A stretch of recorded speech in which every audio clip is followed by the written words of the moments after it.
Hello, ഇന്ന് ഞാൻ വളരെ പെട്ടെന്ന് തയ്യാറാക്കി എടുക്കാൻ പറ്റിയ ഒരു ഡ്രിങ്കാണ് തയ്യാറാക്കുന്നത്. അതെങ്ങനെയാണ് തയ്യാറാക്കുന്നത് എന്ന് നോക്കാം. അരക്കപ്പ് പാലെടുക്കുക.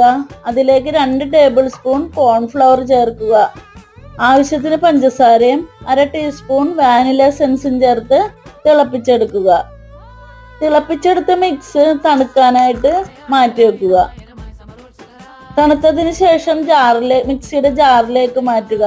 അതിലേക്ക് ഐസ് പാലും കുറച്ച് മാങ്ങയും ചേർത്ത് അടിച്ചെടുക്കുക. അടിച്ചെടുത്തതിന് ശേഷം ഇതിലേക്ക് കുറച്ച് ചിയ സീഡ്സും കുറച്ച് കട്ട് ചെയ്ത് വെച്ച കുറച്ച് മാങ്ങയും ചേർത്ത് ഗാർണിഷ് ചെയ്തെടുക്കുക. എല്ലാവരും ഇതൊന്ന് ട്രൈ ചെയ്ത് നോക്ക്.